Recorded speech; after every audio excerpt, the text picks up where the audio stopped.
Então, muito bem, gente. É, Hoje, então, vamos começar a discutir o texto do Celso Furtado, chamado Formação Econômica do Brasil.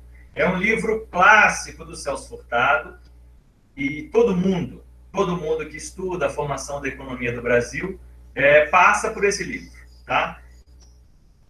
É um livro de 1959.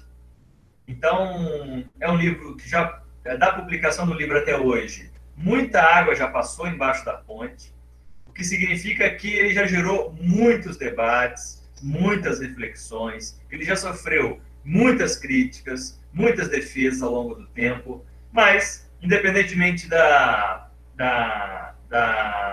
críticas e avaliações que o livro tem, é um livro clássico. É impossível a gente passar pela formação da economia brasileira sem passar por esse livro.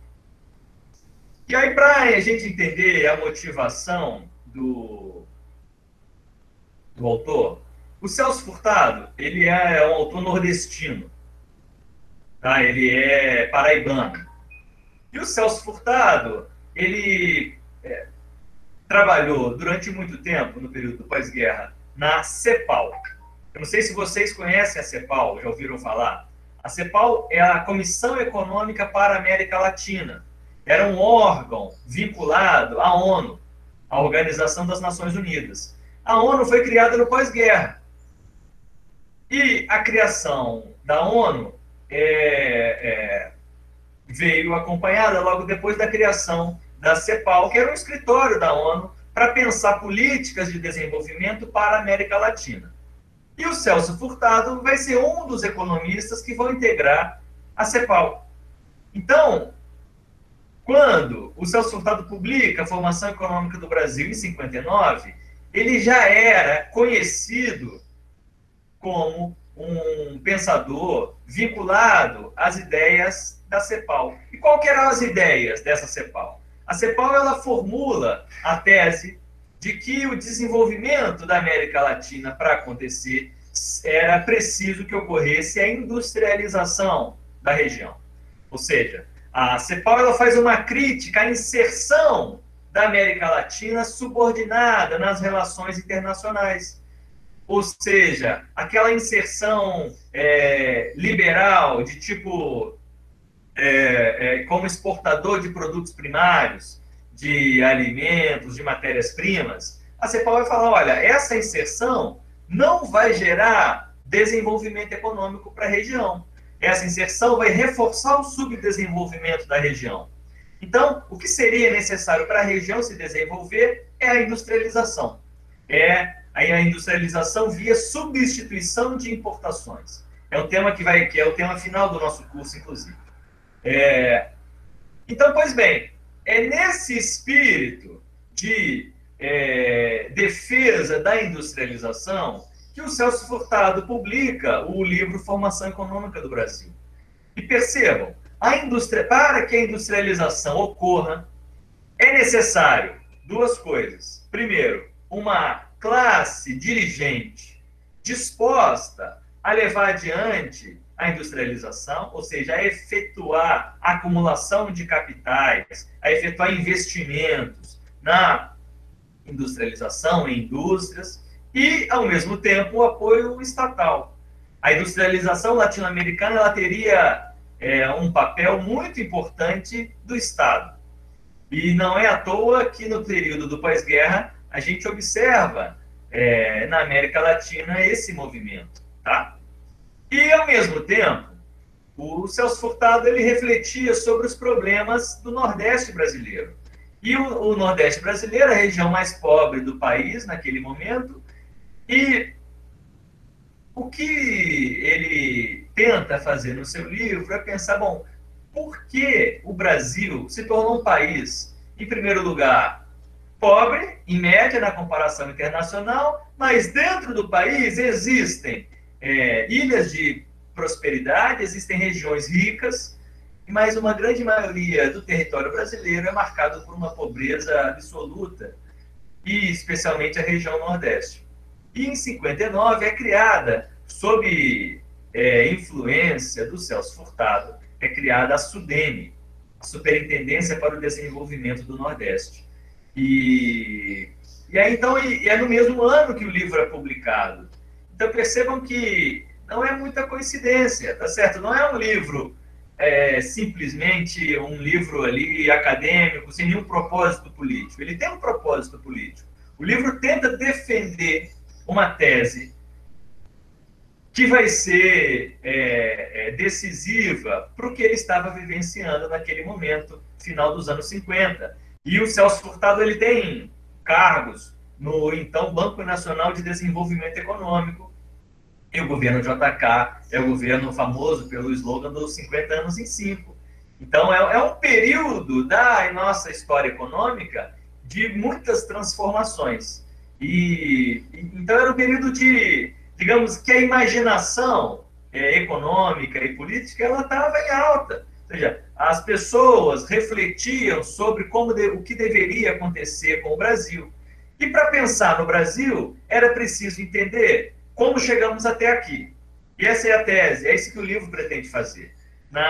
No prefácio, o Celso Furtado fala o seguinte: o presente livro pretende ser tão somente um esboço do processo histórico de formação da economia brasileira. Ou seja, um esboço do processo histórico.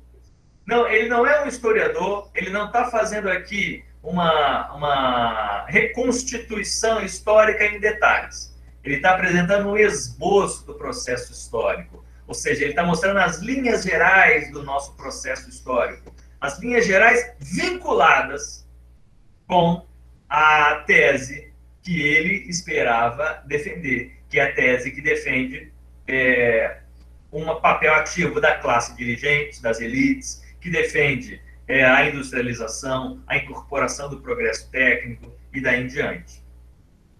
E baixando o preço do movimento comercial da Europa.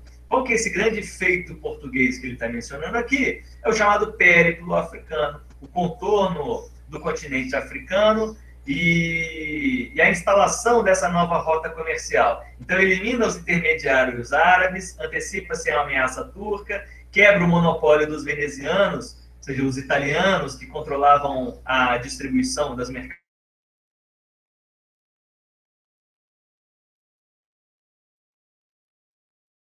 livre desses obstáculos todos.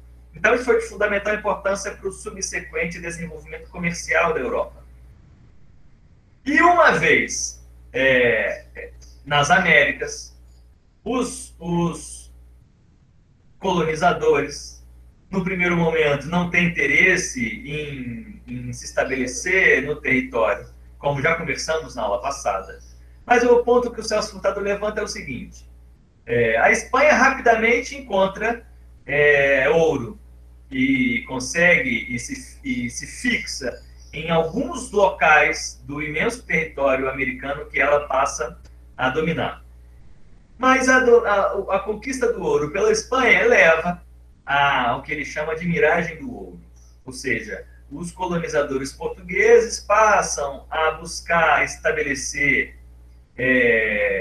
o domínio territorial da colônia que viria a ser o Brasil, porque havia essa miragem do ouro, ou seja, essa ideia de que indo para o interior se encontraria em algum momento ouro. E, de fato, isso só vai ser encontrado no século XVIII. Então, a gente vai ficar mais ou menos 2 ou 3 séculos ainda com essa miragem. Mas o importante uma vez que existia essa miragem, isso atraía a disputa, isso levava a uma disputa geopolítica com outras potências coloniais, outras potências navais da época, especialmente. Então, Portugal e Espanha, que chegam primeiro, que dominam os territórios americanos contra os seus rivais europeus, especialmente Holanda, França e Inglaterra. Então, tem uma disputa geopolítica. Uma das expressões dessa disputa é o domínio, a ocupação francesa do território hoje do Rio de Janeiro. Algum tempo depois, essa disputa vai se expressar na ocupação holandesa do Nordeste brasileiro. Então, é uma disputa geopolítica. E para estabelecer o domínio territorial, era importante povoar o território. E para povoar o território, era necessário ter uma fonte de sobrevivência econômica para esse povoado, para esse povoamento. Então, para financiar a ocupação do território, os portugueses passam a fazer a exploração agrícola, o que não é novidade, já conversamos sobre isso na aula passada. Mas o que o Celso Furtado traz de novidade? Ele fala o seguinte: a América passa a constituir parte integrante da economia reprodutiva europeia. Ou seja, a América passa a ser um sistema econômico vinculado a um sistema econômico que estava em curso na Europa. O que ele chama de economia reprodutiva europeia é o seguinte sentido: a economia que se reproduz.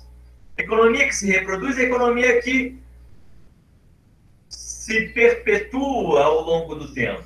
Então, como que a América se integra nessa economia reprodutiva? Ofertando bens em troca de técnica e capitais. Então, a América recebe a técnica europeia, recebe maquinário, recebe ferramentas e capitais. Seja capitais na forma produtiva, mas também capitais de uma forma de financiamento, que vai ser decisivo para o sucesso da empresa agrícola portuguesa. Então, a América ela recebe capitais, recebe essa técnica europeia, em troca ela exporta bens, exporta mercadorias úteis para o consumo europeu. Então, essa é a primeira tese, primeiro argumento que está aqui no Celso Furtado, perdão. E quais são os fatores do êxito da empresa agrícola? O Celso Furtado menciona 4 fatores, especialmente. Isso aqui já é o argumento do capítulo 2, tá? Em primeiro lugar, Portugal, como conversamos na aula passada, em função da sua exposição ao oceano, da sua experiência com a busca de rotas comerciais para as Índias, Portugal consegue estabelecer colônias nas ilhas do Atlântico. E aqui a gente fala de Cabo Verde, Ilha da Madeira e Ilhas de Açores, especialmente. Na colonização dessas ilhas, Portugal, para manter o território, Portugal produz cana-de-açúcar, açúcar, e exporta esse açúcar para o continente europeu. Então, Portugal já desenvolve, em primeiro lugar, o domínio da técnica produtiva, ou seja, consegue desenvolver uma indústria de equipamentos para os engenhos. E reparem que a produção açucareira não é uma produção, naquele momento, tecnicamente simples, tá certo? É uma produção que exige equipamentos sofisticados para aquele contexto, tá? Para montar os engenhos. Então, Portugal tinha o domínio da técnica, tinha acesso aos canais de comercialização, o que vai ser decisivo para o que vai acontecer adiante. Ou seja, e via os flamengos. Flamengos era a região dos Países Baixos, tá? Os holandeses, os belgas, especialmente os holandeses hoje, que se chama de holandeses hoje, né? Por que é importante ter acesso a esses canais de comercialização? O mercado de açúcar, como falamos na aula passada, era um mercado altamente lucrativo. Mas, uma vez que Portugal começasse a produzir cada vez mais e colocasse esse produto à venda na Europa, poderia haver uma tendência de diminuir o preço. Veja, tem muito açúcar chegando na Europa, se esse açúcar não tem como ser distribuído, ser comercializado, a tendência é o preço diminuir. O que não acontece, graças aos contatos dos flamengos com mercados consumidores dentro da Europa. Então, os holandeses montam esses canais de comercialização, que vai ser muitíssimo importante para o sucesso da empresa agrícola. Ao mesmo tempo, os holandeses, os flamengos, financiam a produção. E aqui a gente está falando da produção nas ilhas do Atlântico, certo? Numa escala muito menor do que viria a acontecer no Brasil. E nessa época, os holandeses, os flamengos, eram digamos, o centro financeiro do mundo, tá? Só depois é que eles vão ser substituídos pelos ingleses. E, também, muitíssimo importante, os portugueses, nesse contato com, nessa busca pela rota comercial para as Índias Orientais, vão estabelecer feitorias, entrepostos comerciais ao longo da costa africana, por exemplo, a região de Moçambique, a região de Angola, e vão passar a ter o conhecimento do mercado africano de seres humanos escravizados e acesso a, abre aspas, mão de obra barata. Então, isso já era uma experiência portuguesa antes da colonização brasileira. Perceba, então, que ele já tinha ali o que se chamou de know-how, ele já tinha as condições para a produção. Então, veja o que Celso Furtado diz nesse capítulo. Se tem em conta que os holandeses controlavam o transporte, inclusive parte do transporte entre o Brasil e Portugal, a refinação do açúcar, a transformação da cana em açúcar, e a comercialização do produto, depreende-se que o negócio do açúcar era, na realidade, mais deles do que dos portugueses. Porque o papel que passa a ser dedicado aos portugueses é o papel da produção.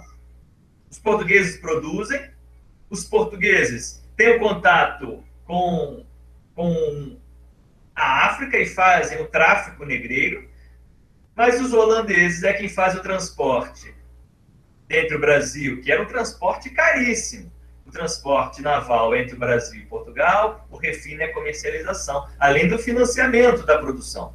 Então, o lucro gerado, não é isso que o Celso Furtado está dizendo, o lucro gerado pelos portugueses, ele era repartido com os holandeses e o Celso Furtado sugere que os holandeses, na verdade, eles eram quase mais donos do negócio do que os próprios portugueses, porque tinham acesso e tinham o domínio de mais etapas da cadeia produtiva do açúcar. Muito bem, então é fácil explicar o êxito português na produção do açúcar quando a gente tem em conta essa experiência pretérita na colonização das ilhas. Mas uma questão que o Celso Furtado discute é por que apenas a colônia da América portuguesa, a colônia portuguesa na América, que viria a se chamar Brasil, porque apenas o Brasil vai produzir o açúcar. Por que não as colônias espanholas vão produzir açúcar? Por que vai haver um monopólio da produção do açúcar? E ele desenvolve um argumento muito interessante para dizer o seguinte, olha, a Espanha ela consegue encontrar uma fonte inesgotável de metais preciosos. Tem um outro autor que eu gosto muito, chamado Eduardo Galeano. O Eduardo Galeano tem um livro chamado As Veias Abertas da América Latina. É um livro muito bonito e esteticamente falando, com uma narrativa muito bonita. E o Eduardo Galeano ele diz o seguinte, se a gente com a quantidade de ouro e prata que saiu da América e foi para Portugal, para a Europa, né, para Portugal e Espanha, isso dava para construir, com esse material que foi embora, com esse minério, dava para construir uma ponte de ida e volta entre Brasil, entre a América e entre a Europa. Para se ter uma ideia da magnitude dessa quantidade de metais preciosos. Então, o que o Celso Furtado diz? Esse afluxo de metais preciosos, ou seja, esse movimento, esse direcionamento de metais preciosos da América para a Europa, leva na Espanha, que é quem recebe esses metais preciosos, um aumento no fluxo de renda gerado pelos gastos públicos. Ou seja, esses metais preciosos eles vão para a coroa espanhola. A coroa espanhola tem a monarquia espanhola, não só a espanhola, mas toda a monarquia tem uma corte.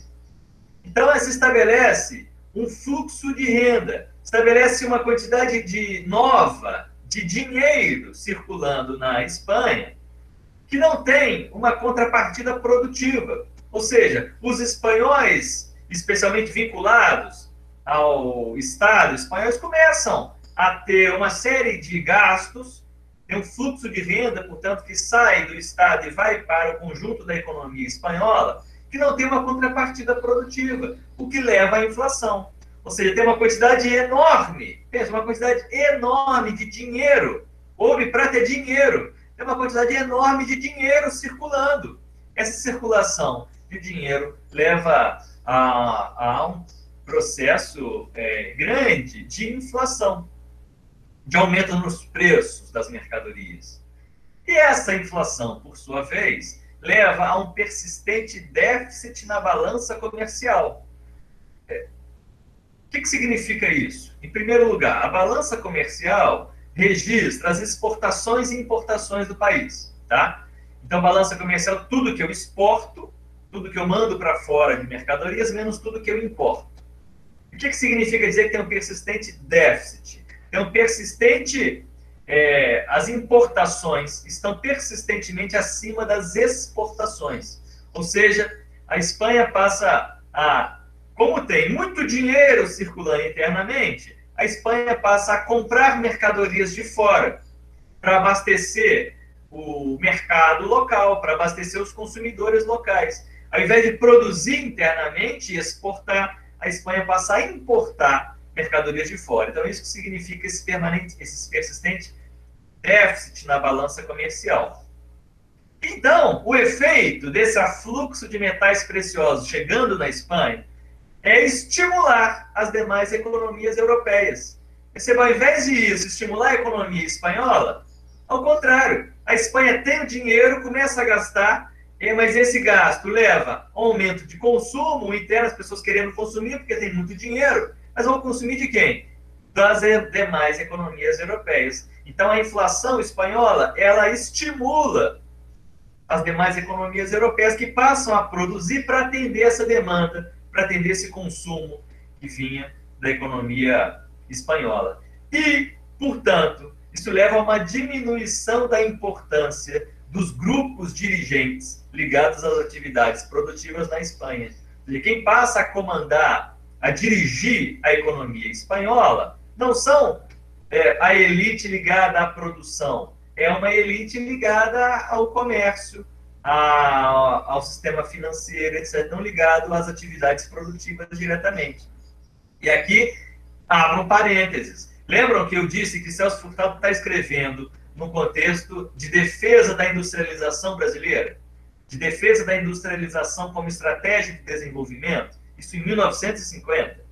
Então, a todo momento que ele pode, ele retoma, olha como é que no passado a falta de grupos dirigentes ligados às atividades produtivas foi importante. É isso que ele está mostrando aqui na Espanha, vai falar isso daqui a pouco no Caribe, vai falar isso daqui a pouco no Brasil, vai falar sobre isso nos Estados Unidos.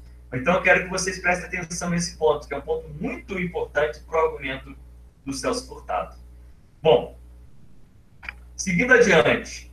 Então, o ponto que o Celso Furtado levanta é a Espanha tem uma decadência econômica, apesar, e na verdade por causa do imenso afluxo de ouro e prata. A Espanha, portanto, isso leva ao estabelecimento do monopólio português. A Espanha não consegue estimular, e nem era de interesse, estimular atividades econômicas produtivas no restante da colônia, no restante da América Espanhola. Ou seja, não era uma necessidade vital, como foi para o estabelecimento da colonização portuguesa no Brasil. No Brasil, se não tivesse o açúcar, não teria nada. Na Espanha tinha o ouro. Então, é isso, segundo o Celso Furtado, que explica por que Portugal tem esse monopólio no mercado de açúcar até a metade do século XVII. Muito bem. Avançando, então, no tempo. O que a gente falou até aqui, até o capítulo 3? Portugal tem o domínio do mercado de açúcar. Portugal em coligação com os holandeses. Isso é muito importante, porque a gente vai falar daqui em diante. Tem o domínio do mercado do açúcar e o monopólio do mercado do açúcar, num período de crescimento dos preços do açúcar. Bom, isso entre começo do século XVI, a partir de metade, mais ou menos, do século XVI, para ser mais preciso, até metade do século XVII. Mas como que esse sistema ele vai se desarticular? Como que ele vai entrar em crise? Em primeiro lugar, na transição dos séculos XVI e XVII, ocorre a anexação de Portugal pela Espanha, a chamada União Ibérica. Vocês certamente já estudaram isso em algum momento. A União Ibérica, portanto, ela passa a dominar praticamente boa parte dos territórios ultramarinos. Ou seja, a União Ibérica, no mapa aqui, em amarelo, as regiões que passam a ficar controlados pela coroa espanhola, e em verde, os territórios controlados pelos portugueses, mas sob o domínio dos espanhóis. Tá? Isso é muito importante. E verde aqui, essas são as rotas comerciais que existiam. Reparem o seguinte, mesmo com a União Ibérica, os portugueses continuam no comando da economia açucareira. Os espanhóis não substituem os portugueses. Bom, então esse é um ponto decisivo para o que a gente vai ver daqui em diante. A Holanda, até então, ela tinha o controle total do mercado de açúcar, como vimos. A Holanda fazia o financiamento da produção e a comercialização do açúcar no mercado europeu. Mas a Holanda, nessa época, tem uma trava, uma rivalidade geopolítica importantíssima com a Espanha. E uma vez que Portugal agora passa a ser sob domínio, passa a estar vinculado aos espanhóis com a União Ibérica, a Holanda passa a disputar o controle da produção do açúcar, inclusive. É nesse contexto que ocorrem as chamadas invasões holandesas do Nordeste brasileiro. Tá? Tem uma primeira invasão holandesa na região de Salvador e uma segunda invasão holandesa na região de Recife, Olinda, na região hoje do estado de Pernambuco, que é a invasão que vai se estabelecer um domínio holandês de quase 3 décadas. Então, com a invasão holandesa, os holandeses passam a dominar a produção do açúcar. Eles já tinham o controle. Veja, o litoral, não sei se eu mencionei isso até aqui, mas que é importante ter claro. A produção de açúcar, ela era feita no litoral do Nordeste brasileiro, principalmente da região e a região de Recife e Olinda era uma região importantíssima na produção do açúcar. Os holandeses dominam, então, o território, parte do território do Nordeste brasileiro e passam a produzir o açúcar. Além do domínio do comércio, do financiamento, passam a dominar a produção do açúcar, entender a técnica produtiva do açúcar, que até então era um atributo dos portugueses. Bom, esse domínio holandês, ele dura até metade do século XVII, tá? Em torno de 1650, para ser mais exato, 1654, quando encerra esse período, os holandeses são expulsos pelos portugueses. Portugueses nordestinos que viviam no Nordeste brasileiro, especialmente, os colonos.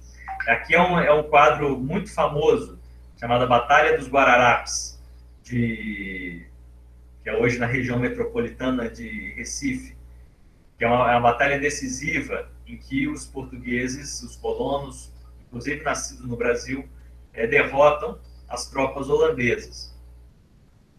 Bom, e aí qual é a conclusão disso?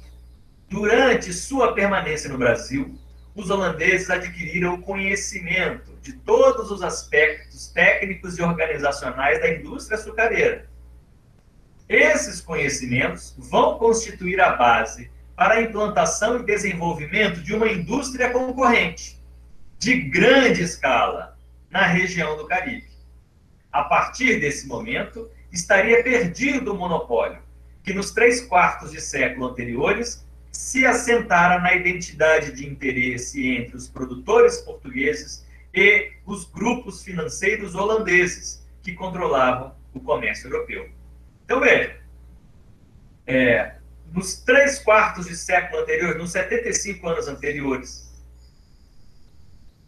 portugueses e holandeses estiveram coligados, com identidade de interesses.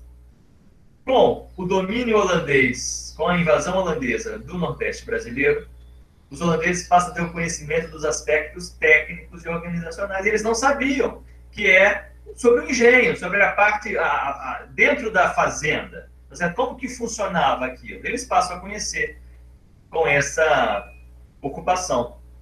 E aí, uma vez que eles são expulsos do Brasil, os holandeses passam a implantar essa indústria que eles aprenderam a técnica, mas eles detinham os capitais e o acesso aos mercados, passam a implantar uma indústria de açúcar, porque era altamente rentável na região do Caribe. Então é assim que o sistema econômico da economia açucareira começa a se desarticular, quando o monopólio português que existia até então passa a ser substituído por uma relação de concorrência entre o açúcar brasileiro contra o açúcar antilhano, o açúcar das Antilhas, os açúcares da região do Caribe, da América Central. Então, o que passa a acontecer aí? O fim do monopólio português no mercado de açúcar, com o estabelecimento dessa concorrência com os holandeses na América Central, leva a um rebaixamento dos preços. Se os preços eles eram absolutamente rentáveis no período de monopólio português, com a entrada dos holandeses vai ter um aumento da oferta de açúcar, vai ter um aumento da produção e da quantidade de açúcar que chega no mercado europeu. E aí, com esse aumento da oferta de açúcar, há um rebaixamento dos preços, uma diminuição dos preços que vai durar muito tempo. Ou seja, aqui a gente entra agora numa fase de declínio secular da economia açucareira, movida por uma diminuição nos preços internacionais do açúcar. E qual é a importância disso? Porque quando diminui o preço, isso diminui a lucratividade do negócio. O preço, ele é uma medida da receita do negócio. Se o preço aumenta, a receita aumenta. Se o preço diminui, a receita do produtor daquele mercadoria diminui.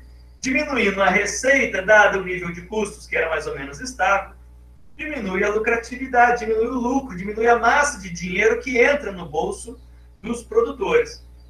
E essa redução da lucratividade leva a uma decadência secular, uma decadência agora de longo prazo, que começa a se estabelecer agora, da empresa agrícola colonial portuguesa, ou seja, uma decadência da economia açucareira. Então, o ciclo do açúcar, a gente vai entrar em detalhes na segunda parte do texto do Celso Furtado, o ciclo do açúcar ele tem um auge com o monopólio português e entra numa fase de decadência com o estabelecimento do açúcar holandês no Caribe. Então, esse é um argumento muito interessante do Celso Furtado, que ele desenvolve nesse capítulo 4, que é um capítulo muito importante. Agora, caminhando para encerrar essa primeira parte, o Celso Furtado agora vai, bom, já que a gente falou de Caribe, de Antilhas, vamos ver o que está acontecendo lá. Vamos ver o que está aparecendo, como é que isso vai afetar o que existia lá. Ele, em primeiro lugar, então agora ele vai falar das colônias de povoamento do hemisfério norte, tá? Então, Brasil é isso aqui, daqui a pouco a gente volta. Vamos falar agora do que está acontecendo no hemisfério norte, na América Central e América do Norte. Em primeiro lugar, as Antilhas, elas são aquelas ilhas do Caribe, e elas passam a ser colonizadas por europeus. especialmente ingleses e franceses, com objetivos políticos. Quais eram os objetivos políticos ou geopolíticos de ingleses e franceses ao estabelecer núcleos de população europeia nas Antilhas? O objetivo era rivalizar com a América Espanhola. A América Espanhola era uma colônia rica, em função, especialmente, dos metais preciosos, e ingleses e franceses, então, passam a montar núcleos de população europeia ali. E reparem no seguinte, esses núcleos, para estimular essa população europeia a migrar para essas ilhas, eles estabelecem um sistema de pequena propriedade como um meio para atrair os colonos. Ou seja, é um meio de estimular que a pessoa se desloque e passe a viver em outro continente. Uma forma de explorar a mão de obra europeia. Então, no primeiro momento, o que eu quero deixar claro é o seguinte: a região do Caribe, numa primeira etapa, é uma região de colônias de povoamento. Não é uma região que produz em grande escala, é uma região que estabelece núcleos populacionais com objetivos geopolíticos, não com objetivos econômicos no primeiro momento. E a região norte da América setentrional, ou seja, a região norte da América do Norte, e aqui a região hoje norte dos Estados Unidos, Canadá, tem sérias dificuldades para criar uma base econômica estável. Por quê?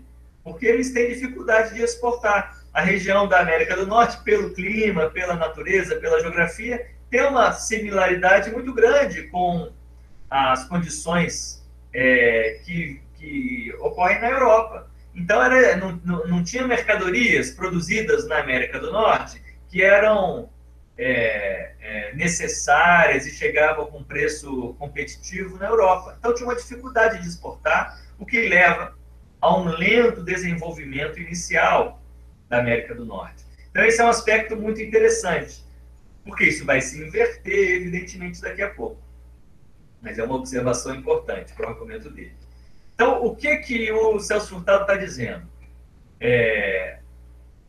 Essa região do Caribe, a região aqui que as principais ilhas são Cuba, República Dominicana, Haiti, mas tem Barbados, Jamaica, enfim, tem uma porção de ilhas que vão se transformar no futuro em estados próprios, passa a produzir, num segundo momento, algodão, anil, café, produtos chamados produtos tropicais, tá? E especialmente fumo. São regiões sem dúvida, o principal produto de exportação vai ser o fumo. E em função dessa atividade produtiva, essa região, a população europeia dessa região vai crescer intensamente. E o Celso Furtado diz, por exemplo, só a ilha de Barbados chegou a ter, em 1634, 37.200 habitantes de origem europeia. E, inclusive, é uma atividade para ser tão rentável que essa migração não é na maioria das vezes, voluntária. São uma migração, muitas vezes, forçada de europeus. O Celso Furtado menciona de um determinado episódio em que o sequestro e o rapto de crianças e adultos passa a ser, na Inglaterra, declarado como calamidade pública. Ou seja, o rapto de crianças e adultos para trazer para a América Central para se incorporar na produção desses produtos tropicais. Tá? Então, é isso que, até a entrada dos holandeses, é mais ou menos isso que está acontecendo aqui na América do Norte, na América Central e América do Norte. Bom, mas aí, o que ocorre quando entra o açúcar? Bom, e aqui tem alguns pontos que são importantes para a gente. Em primeiro lugar, o êxito comercial na exportação de produtos tropicais, que era o que esse mapa anterior que eu estou mostrando, especialmente fumo, o êxito comercial, são colônias lucrativas na exportação desses produtos, isso leva a uma dificuldade no abastecimento de mão de obra europeia. Tanto é que chega o momento de ter uma calamidade pública na Inglaterra pelo rapto de ingleses para trabalhar nessas ilhas, nessa região. E a solução que eles passam a adotar é a introdução de mão de obra africana escrava e a formação de grandes unidades produtivas onde havia terras disponíveis. Tá?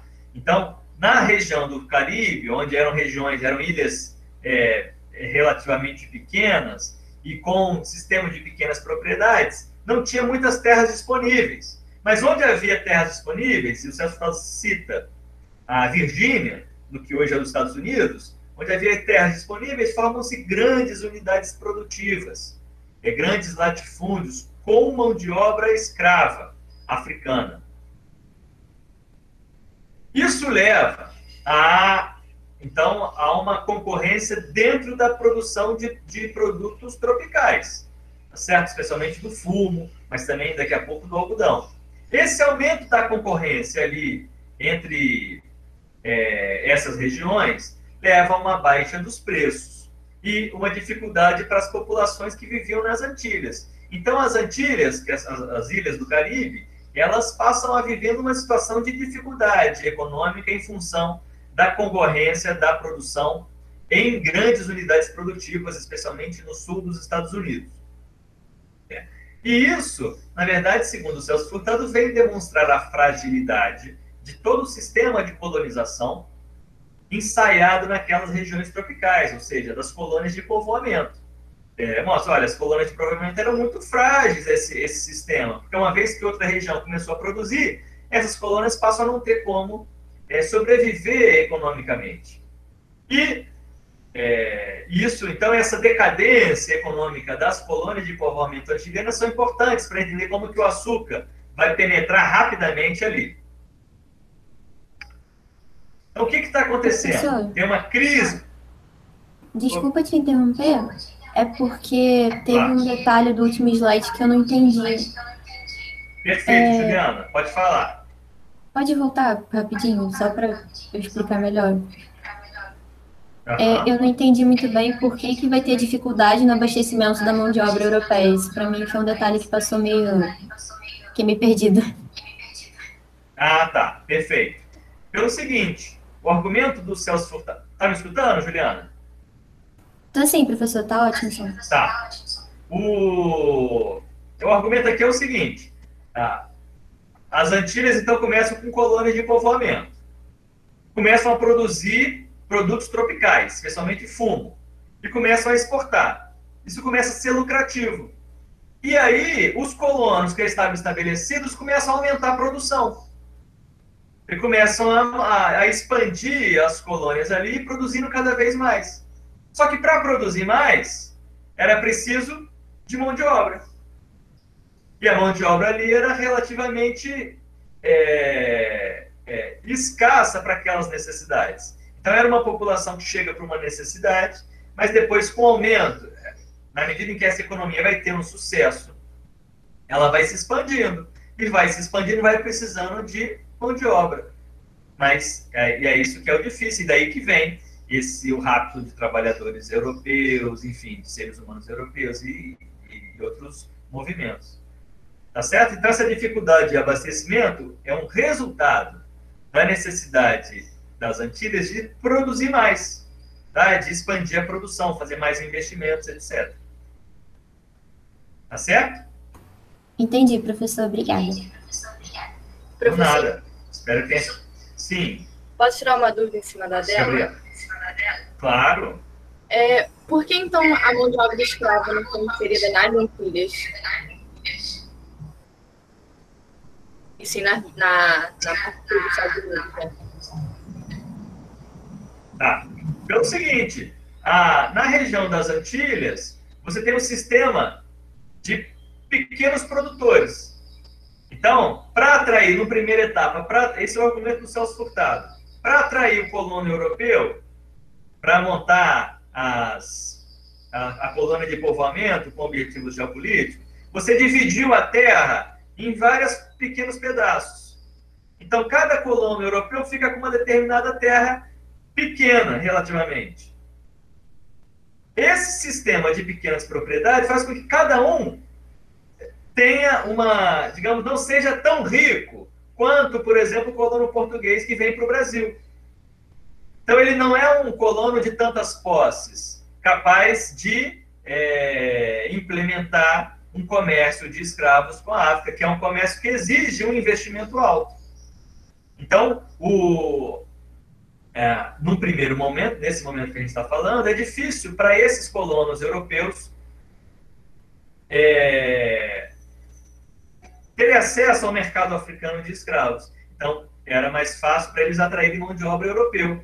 Só que fica mais difícil, porque uma vez que o território já está mais ou menos delimitado, as terras já estão divididas, etc., é difícil atrair o europeu como mão de obra, tá certo? Para aumento da produção. Tudo bem? Beleza. Gabi? Professor? Sim. Isso também se deve digamos, o comércio de mão de obra africana era português e nas Antilhas era muito mais europeu, holandês, inglês e, enfim, essas partes não tinha tanto também chegar nesse comércio de mão de obra africana, também se devia a isso? Também. Os portugueses, o que facilita a imigração, o tráfico negreiro da África para o Brasil é o conhecimento prévio que os portugueses já têm das colônias de locais na África. E vejam, isso significa, não sei se vocês se lembram, há um tempo atrás, não sei quando foi, 3 anos atrás, que houve um incêndio do Museu Nacional, não foi? Uns 3 anos atrás, mais ou menos, 4 anos, por aí. No incêndio do Museu Nacional, uma das coisas que foi incendiada e que não existe mais era o trono de Daomé, se não me engano. Que era um trono de um rei africano que estabeleceu contato com os portugueses e ele estabelecia guerras com outros povos africanos, fazia o primeiro contato ali de escravização. E aí veja, o trono do rei é a coisa mais valiosa que ele tem, em termos ali de simbólicos, tá certo? E ele, uma das coisas que tinha no Museu Nacional era esse trono, que foi dado para o rei João, quando estava aqui Dom João, quando estava aqui no Brasil, no século XIX. Só para se ter uma ideia, ou seja, os portugueses tinham uma vinculação com determinadas civilizações africanas, mas uma vinculação muito estreita, certo? Que os ingleses e franceses, no primeiro momento, não tinham. Isso aí certamente ajuda a explicar. Tá bom, Gustavo? Samira perguntou das colônias de povoamento, né, Samira? Aqui, o Celso Furtado está usando o mesmo conceito do Caio Prado Júnior. Ele separa uma colônia de exploração, que é uma colonização com motivos econômicos, e uma colônia de povoamento que é com motivos geopolíticos, religiosos, etc. Outros motivos. Ou seja, o Brasil, e o Celso Furtado fala no vídeo que eu vou deixar com vocês, o Brasil nasceu, a economia formou a sociedade. O Brasil nasceu como uma empresa agrícola, com interesses econômicos, comerciais, mercantis. E daí se formou uma sociedade. Uma colônia de povoamento se forma uma sociedade por outros motivos.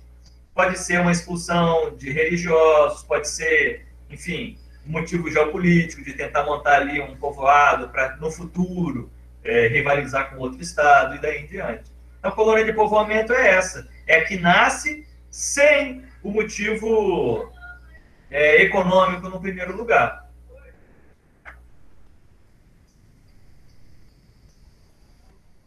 A pergunta da Mariana, a queda dos preços das Antilhas foi pois o sul dos Estados Unidos começou a produzir os mesmos produtos e tinha vantagem da mão de obra escrava? Sim. Segundo o argumento do Celso Furtado, sim.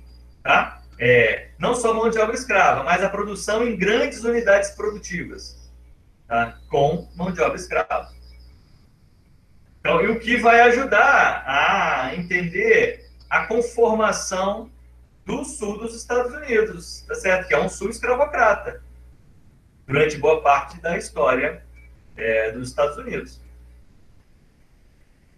Então, agora eu vou aqui para a apresentação, e aí eu não consigo ver o chat. Tá? Então, se alguém quiser levantar algum ponto, é só abrir o microfone, por gentileza. Professor, bom Mohamed? dia. Oi, sim. Eu queria tirar uma dúvida com o senhor. O senhor estava falando do Flamengo, aí eu não consegui pegar toda a frase porque a minha internet caiu aqui. Aí eu queria que o professor voltasse sobre o significado do Flamengo. E também eu tenho uma outra dúvida que é eu acho que no capítulo 3 do livro do Furtado sobre a colônia de povoamento, ele falou que se os portugueses ou se os colonizadores tivessem levado uma obra europeia, essa mão de obra europeia seria fazer um mau negócio. Aí, o senhor está me ouvindo direito? Estou te ouvindo, estou te ouvindo. Aí, ele falou que se eles tivessem mandado para cá uma mão de obra europeia, será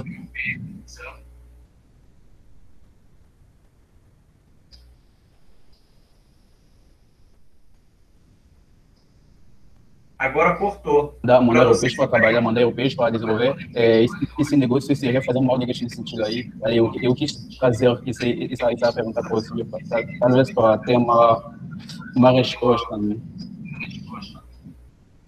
Você pode repetir, por gentileza, o finalzinho da sua pergunta, que deu uma travada para mim, não sei se para os colegas também. Você pode... Eu entendi, ó, sua primeira pergunta é sobre os Flamengos. Quem eram os Flamengos, né? Mas é a segunda questão. Sim, a segunda questão é a seguinte: o Furtado, no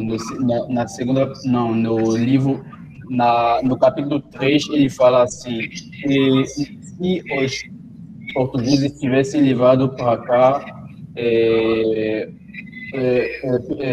uma mão de obra europeu, essa mão de obra europeia seria fazer um mau negócio, seria fazer um mau negócio no sentido que vocês não vão saber trabalhar do jeito que os africanos sabiam trabalhar, assim, nesse sentido, fica bem confuso em relação a essa parte, que mandar outras pessoas trabalhar nos engenhos de açúcar seria fazer um mau negócio. Aí eu quis trazer essa pergunta para o senhor, talvez para ter resposta. Perfeito, Mohamed. Deixa eu ver se eu entendi. A primeira é sobre os Flamengos. Flamengos era o nome da população que compreendia desde o norte da França até a região hoje da Bélgica. Tá? Então, quando a gente fala de Flamengos, os Flamengos são os holandeses. Você estava me dizendo que a colonização da Costa do Marfim foram dos franceses, né? Isso. Os Flamengos estão ao norte da França, tá? No litoral, no que chamou de Países Baixos, a região da Holanda. E no capítulo 3, você estava mencionando no capítulo 3, que é o capítulo do... Como é que é o título do capítulo? Deixa eu pegar aqui. As razões do monopólio, né? E é o porquê que a vinda do europeu como mão de obra para o Brasil, né, para trabalhar na produção de açúcar, por que isso não foi implementado? A gente vai discutir exatamente esse ponto com mais profundidade no texto do Fernando Novaes, daqui a umas 3 semanas. Mas ele desenvolve essa ideia de forma muito mais rica do que o Celso Furtado.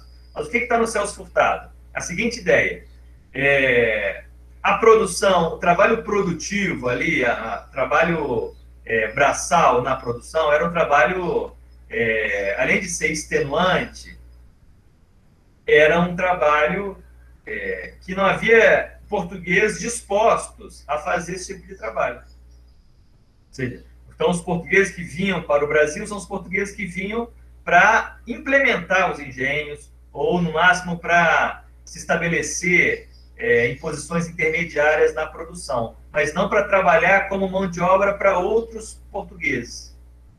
Então, o fato aqui não é de uma habilidade, digamos assim, que os africanos tinham, que os europeus não tinham.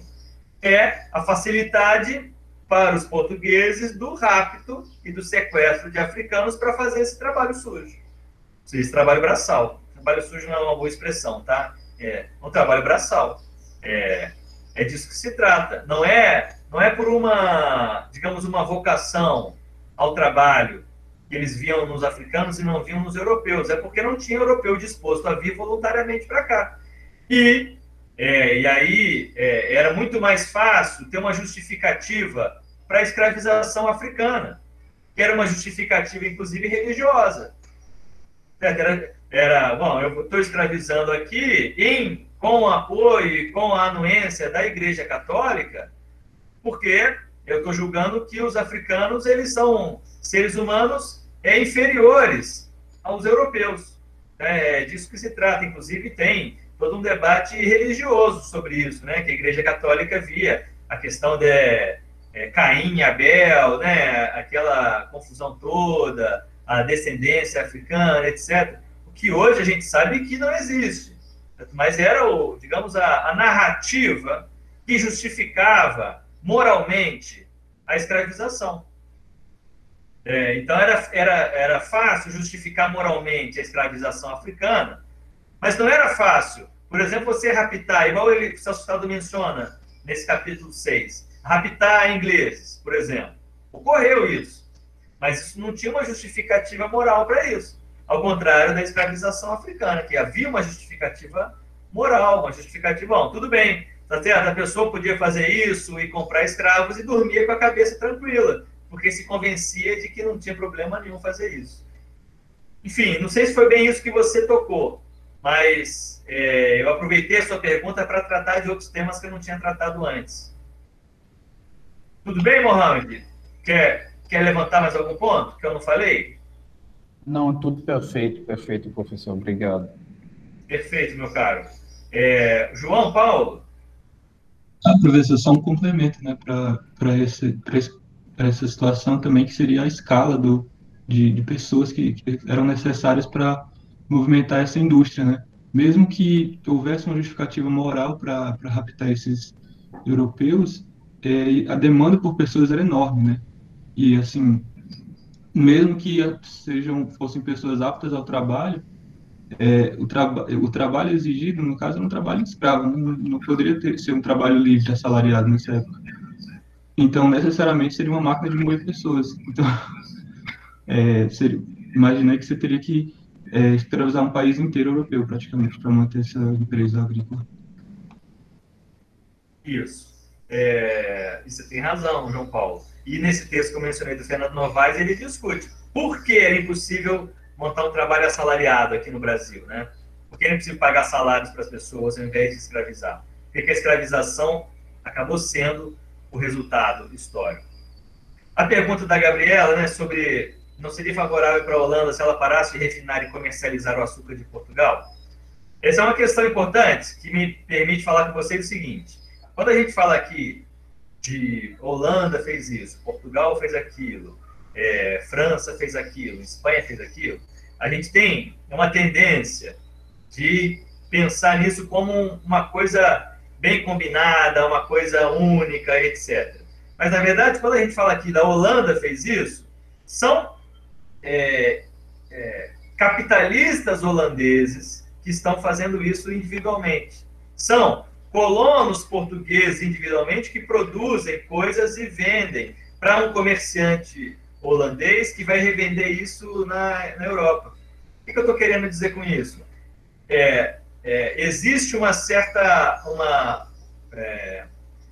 não é uma coisa tão coordenada assim. Ou seja, os holandeses, eles estabelecem colônias, relação com os colonos antilhanos, mas, ao mesmo tempo, os holandeses também ganhavam dinheiro financiando e revendendo o açúcar brasileiro.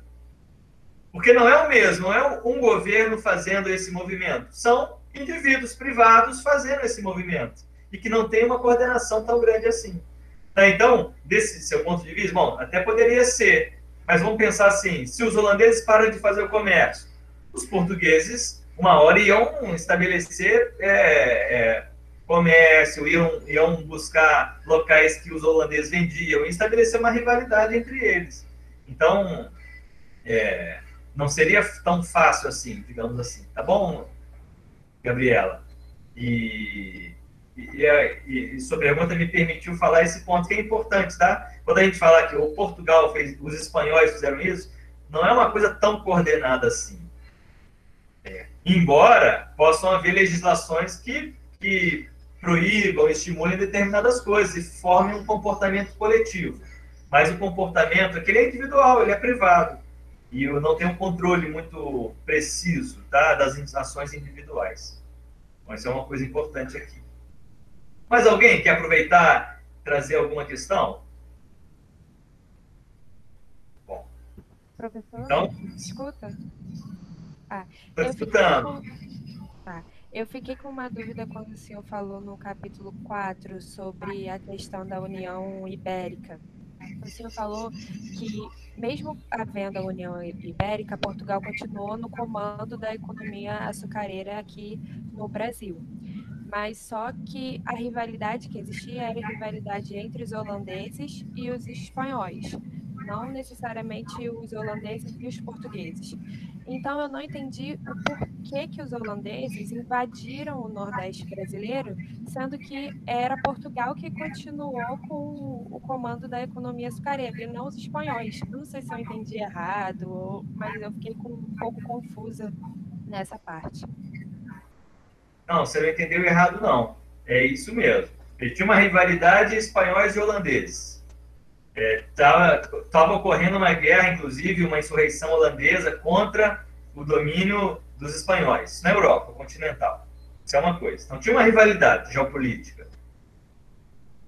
Veja, eu não sou historiador, tá bom, gente? Então, não sei muitos detalhes aqui históricos e, enfim, pode me faltar muita coisa, vocês podem me complementar. Tinha uma rivalidade geopolítica bem estabelecida.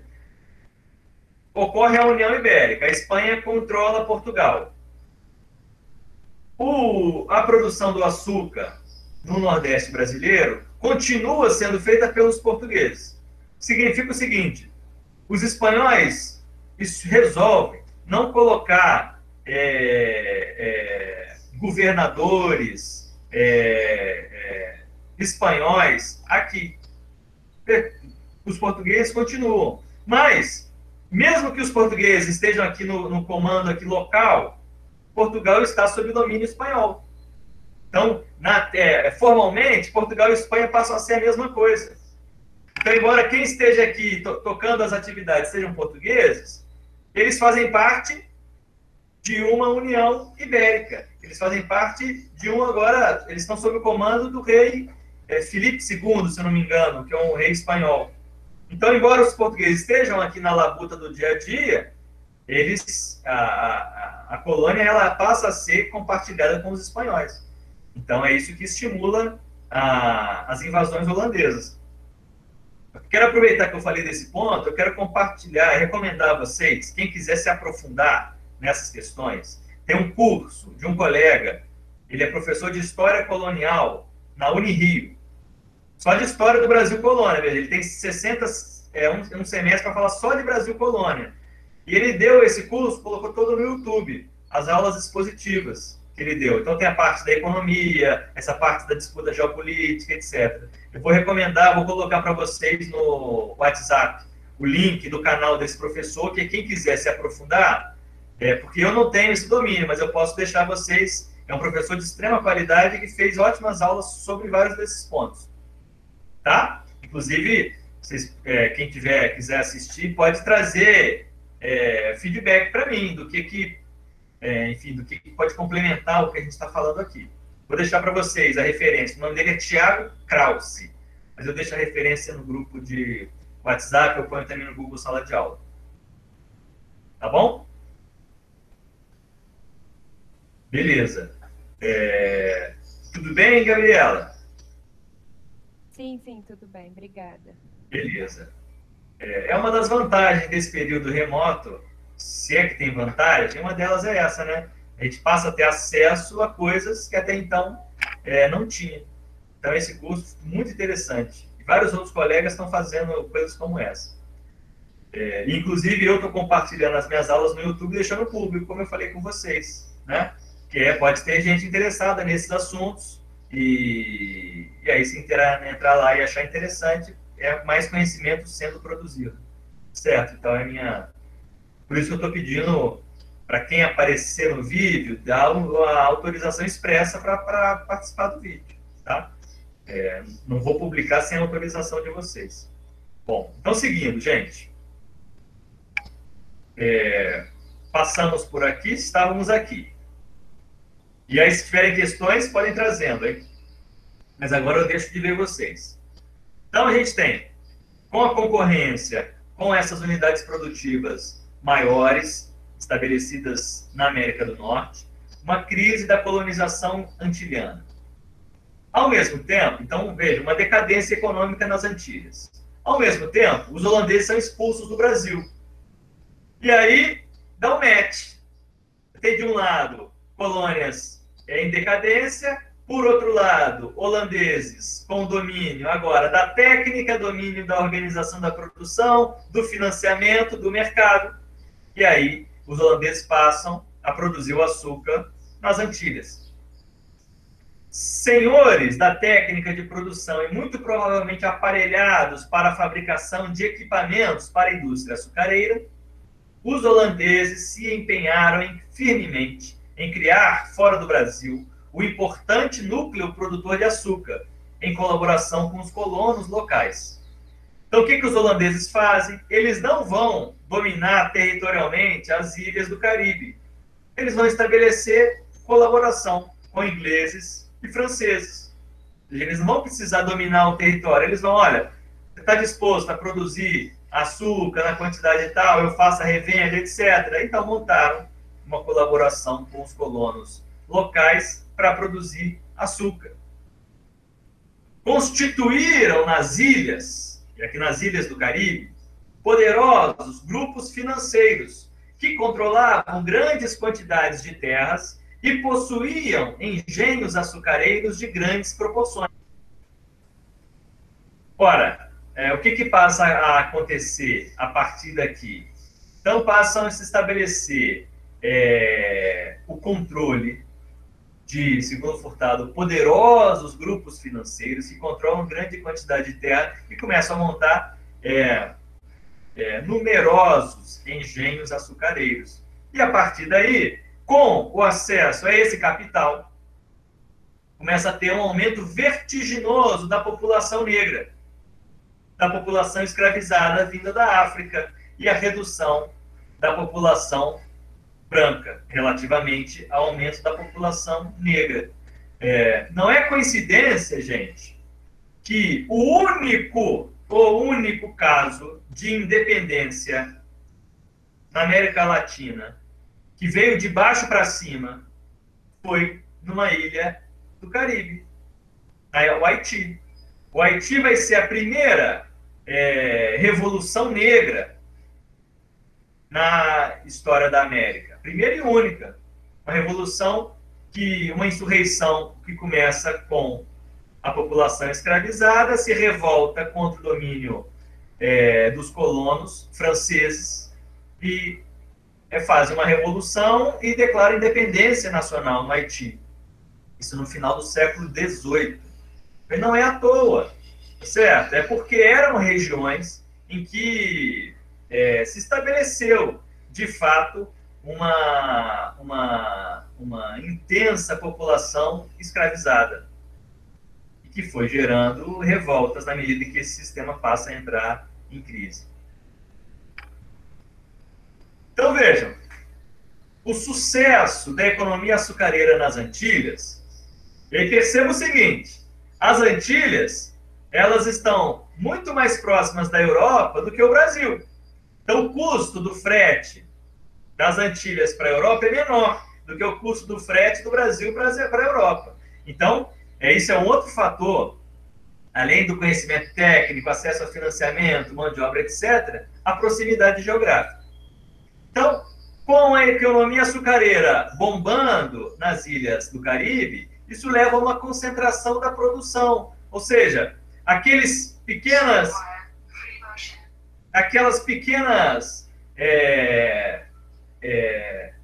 núcleos populacionais populacionais que produziam para sua própria subsistência passam a perder as terras para a economia açucareira. Bom, o sucesso é tão grande dos engenhos que eles passam a dominar praticamente todo o território antiliano. E isso, e aqui vejo, a relação com a América do Norte agora vai ficar importante, porque isso contribui para aumentar a viabilidade econômica das colônias de povoamento do norte dos Estados Unidos. Lembra-se que nessa época tinham as chamadas 13 colônias, era a Nova Inglaterra, etc., ali no litoral atlântico dos Estados Unidos. E o que acontece aqui, então? As Antilhas antes produziam e conseguiam produzir as coisas para sua própria subsistência, para sua própria sobrevivência, produziam as coisas ali. Com a entrada do açúcar, essa economia de subsistência, a economia produzindo as coisas para o seu próprio consumo, entra em desorganização. E os antilhanos começam, então, a importar coisas de fora. De onde que eles vão importar as coisas para o seu próprio consumo? Dos vizinhos do norte. Então, os vizinhos do norte passam a estabelecer relações comerciais cada vez mais intensas com as Antilhas, que passam a exportar açúcar para a Europa. Então, as Antilhas passam a ser o centro de um sistema econômico e eles demandam produtos das economias do norte que oferecem esses produtos para as Antilhas. Então, estabelece uma relação basicamente assim. Antilhas exportam para a Europa, recebem dinheiro em troca, exportam açúcar. Com esse dinheiro, compram mercadorias da América do Norte. A América do Norte vende mercadorias para as Antilhas. Então, se estabelece um sistema econômico como esse. Ou seja, e é o que está descrito aqui nesse mapa. Aqui a região do Caribe passa a exportar açúcar e importar alimentos, animais, madeiras das colônias do norte. E as colônias da Nova Inglaterra passam a exportar esses vários produtos para as Antilhas, o que fomenta várias atividades econômicas internas, no que hoje a gente chama de Estados Unidos, ou numa parte, né, dos Estados Unidos. Uma dessas atividades econômicas que vai ser fomentada nesse processo é a construção naval, a construção de navios mercantes. Passa a se estabelecer uma importante indústria de construção naval na Nova Inglaterra. E faz, inclusive, o frete dessas mercadorias para as Antilhas. Os Estados Unidos, quando vão se desenvolver de forma violenta no século XIX só, vão ter como importante ferramenta para isso a indústria da construção naval. Então, aqui, o que o Celso Furtado está apontando aqui? Aqui, a trajetória de desenvolvimento começa a mudar. As regiões mais empobrecidas do continente americano, Estados Unidos e Canadá, que até então viviam do consumo da extrativista, etc., peixe, peles e tal, passam a desenvolver várias atividades econômicas. Passa a ter um fluxo de renda, sai das Antilhas, vai até a Nova Inglaterra, essas colônias do norte. Essa renda interna passa a estimular uma porção de outras atividades e passa a ter um fluxo, uma circulação de renda ali dentro. Então, a separação entre as duas partes do sistema é uma separação física, tá certo? Entre o Caribe, que é o centro desse sistema, e essas colônias do norte, permite que a renda gerada do norte seja investida no norte. Ou seja, os comerciantes, os produtores do norte que vendem mercadorias para as Antilhas, o lucro gerado por eles vai ser investido aonde? Lá mesmo. E aí desenvolvendo outras atividades. E aí surgia uma economia similar à da Europa contemporânea. Isto é, dirigida de dentro para fora. Ou seja, a economia dessas colônias do norte passa a se desenvolver de dentro para fora, ou seja, a partir dos interesses internos, locais, que ela passa a se desenvolver, e não de fora para dentro.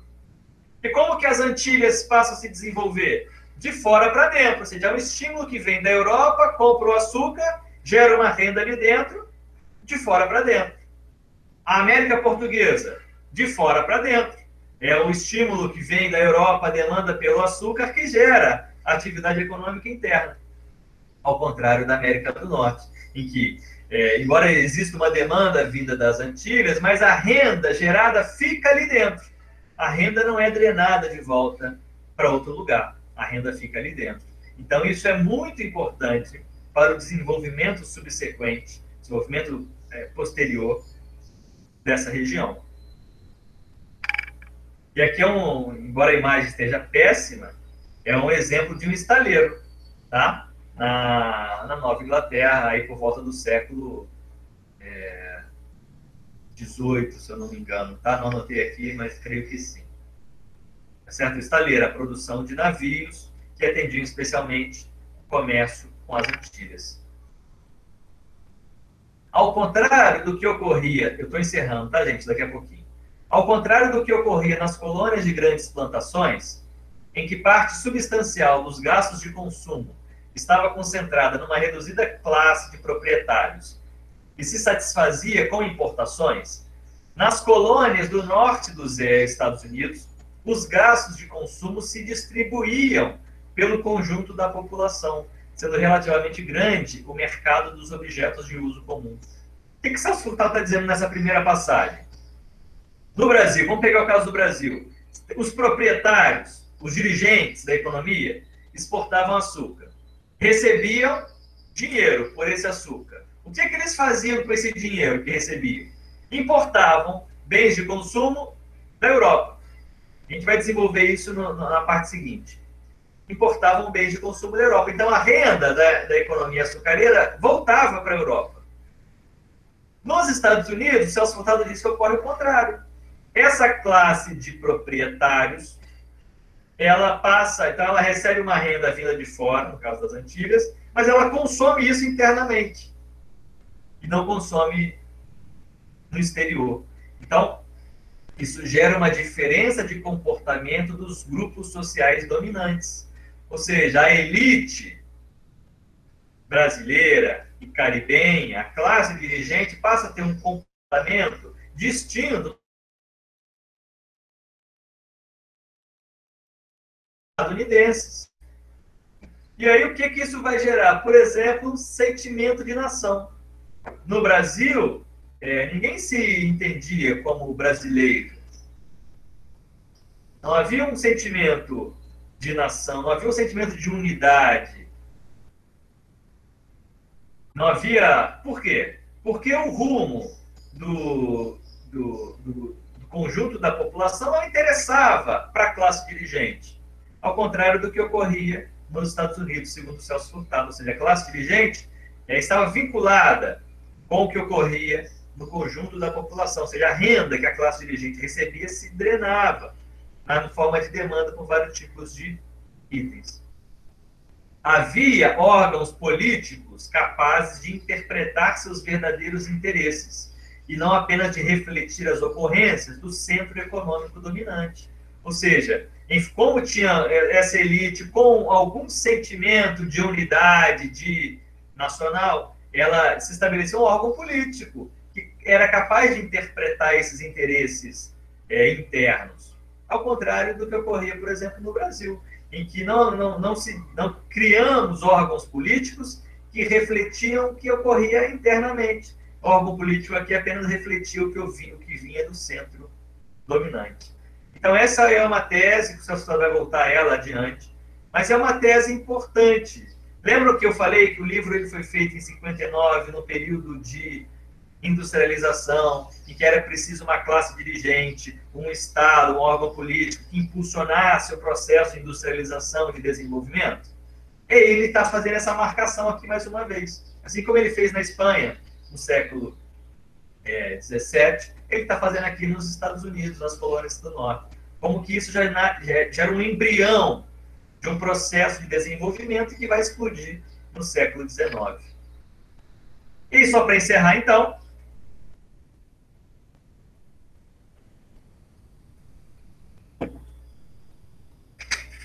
como que, agora voltando então para o Brasil, como que a etapa colonial se encerra? A crise do Império Português, com a decadência da economia açucareira, é uma crise do Império Português que faz Portugal perder boa parte das colônias que tinha desenvolvido na África, na Ásia. Uma crise que decorre do fim da União Ibérica, do fim do monopólio do açúcar, leva Portugal a estabelecer alianças de vários tipos com os ingleses. Ou seja, Portugal passa a uma relação que Santos chama de semidependência com os ingleses. O ponto é o seguinte: Portugal era um império importante que tinha possessões coloniais muito importantes. O Brasil, por exemplo, mas não só. Mas não tem renda, não tem como financiar, não tem como manter essas colônias com defesa, com preservação do território. Então, Portugal passa a fazer várias alianças com os ingleses, tem uma série de tratados de aliança, algumas delas secretas, que formam essa semi-dependência com os ingleses. Veja, num ambiente de intensa rivalidade geopolítica, a escolha de Portugal é o seguinte: olha, concedo privilégio aos comerciantes ingleses para garantir minha sobrevivência. Então, aí concedo privilégios, garanto a sobrevivência do império, do território colonial, em troca de uma parte da soberania.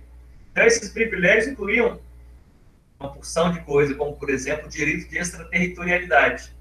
O que é direito de extraterritorialidade? Os ingleses, os comerciantes ingleses, podiam ir para as colônias portuguesas, que eles seriam tratados e julgados pelas leis inglesas. Que é uma coisa, é um privilégio absurdo. Porque, veja, se tem um estrangeiro que vem para o Brasil hoje e comete um crime aqui, ele vai ser julgado pela lei brasileira. Você é julgado por onde você está. Mas Portugal concede, nessa época, um direito de extraterritorialidade. Os ingleses podiam, onde eles estivessem, ser julgados, enfim, pela legislação inglesa.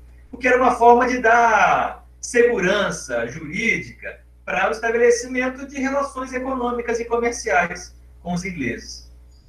Um dos exemplos, que aí a gente vai voltar, vai ter uma aula só sobre isso, é o Tratado de Methuen, que é no contexto, se eu não me engano, na próxima aula a gente já começa a falar dele, no contexto da economia mineradora no Brasil. O Tratado de Methuen se chama Tratado de Panos e Vinhos, entre Inglaterra e Portugal. Com esse tratado, que a gente vai desenvolver, eu não vou aprofundar aqui, mas só para contar, quando Portugal descobre o ouro, os portugueses descobrem o ouro das minas brasileiras, conformando Minas Gerais, o ouro ele vai para Portugal e Portugal transfere ele para a Inglaterra. Tá? Vai estabelecer, Portugal vai ser só um entreposto para o ouro. O ouro vai se tornar, segundo Furtado, uma riqueza fictícia para Portugal. Então, o ouro, a grande saída de ouro do Brasil, ela passa por Portugal, mas ela fica na Inglaterra. Então, isso graças a esse tratado de Methuen e outros tratados que vão sendo estabelecidos. Mas esse me parece o mais importante. E se bem haja conseguido separar-se de Portugal em 1822, o Brasil necessitou vários decênios, várias décadas, para eliminar a tutela que, graças a sólidos acordos internacionais, mantinha sobre ele a Inglaterra. Ou seja, desde a crise da economia açucareira até metade do século XIX, o Brasil está sob tutela da Inglaterra, mesmo com a independência. A independência, os acordos com a Inglaterra só vão se encerrar 30 anos depois da independência. Então, nesse período todo, garante-se e preserva-se o território. Portugal consegue, o que é um grande feito, preservar a unidade territorial, mas à custa da transferência de parte da soberania territorial, que vai ficar explícita com a vinda da família real em 1808, mas a gente vai ver isso adiante.